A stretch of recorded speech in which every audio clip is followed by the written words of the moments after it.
Hello viewers, আসসালামু আলাইকুম। কেমন আছেন সবাই? নিশ্চয়ই ভালো আছেন। দূরে কিংবা কাছে, দেশ কিংবা দেশের বাইরে যে যেখান থেকে আমার এই ব্লগ দেখছেন, সবাইকে অনেক অনেক শুভেচ্ছা এবং স্বাগতম। আজকে আমরা একটা পিকনিকের আয়োজন করেছি। তো এই শীতের সময় ডিসেম্বর মাসে আপনারা কে কী করেছেন প্লিজ কমেন্ট করে জানাবেন। এটা ছিল একটা ফ্যামিলি পিকনিক। বিশ্বাস করেন এত যে মজা হয়েছে বলার বাইরে।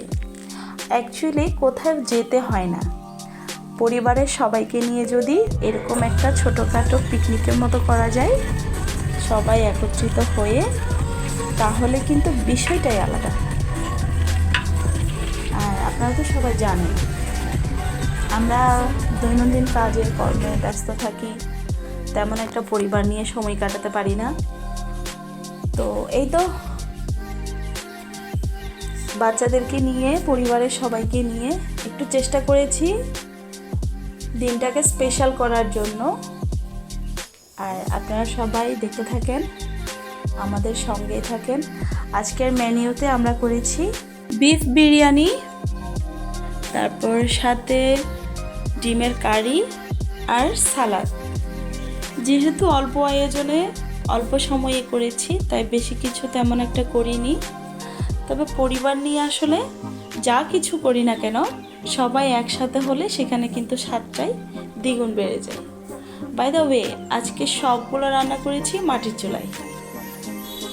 তো দেখতে থাকুন সবাই, আমাদের জন্য সবাই দোয়া করবেন। দেখতেই তো পাচ্ছেন কত লোভনীয় লাগছে বিরিয়ানিগুলো দেখতে, মনে হচ্ছে এখনই খেয়ে ফেলি। ঘরে তৈরি করলেও রেস্টুরেন্টের থেকে কম স্বাদ হয়নি আমাদের বিরিয়ানিগুলো। তো এই তো আমাদের আন্টি আমাদেরকে ভাত বেড়ে দিচ্ছে সবাইকে। আমরা সবাই নিচে বসে গিয়েছি ভাত খেতে, মাদুর বিছিয়ে বসলাম। এই যে দেখতে পাচ্ছেন আমাদের পিকনিক, কেমন লেগেছে অবশ্যই জানাবেন। শীতকালে কিন্তু এরকম গরম গরম ধোঁয়া ওঠা বিরিয়ানি খেতে আলাদাই মজা, তাও আবার বিফ বিরিয়ানি হলে তো কথাই নেই। খাওয়া দাওয়া শেষ করতে করতে আমাদের প্রায় 3টা সাড়ে 3টা বেজে গিয়েছে। তো আমরা চিন্তা করলাম খাওয়া দাওয়া শেষ করে একটু বাইরে ঘুরতে বের হব পরিবারের সবাইকে নিয়ে। তো সবাই তো যেতে পারেনি, কারণ আম্মার একটু অসুস্থ লাগতেছে, তাই আম্মা বাসায় রেস্ট করছে। তো আমি আর আমার ছোট খালা বাচ্চাদেরকে নিয়ে একটু ঘুরতে বের হলাম। ছবিগুলো আপনাদের সাথে শেয়ার করলাম, কেমন হয়েছে জানাবেন।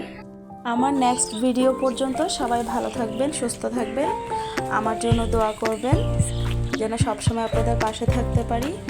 সবাই ভালো থাকবেন। আল্লাহ হাফিজ, টাটা।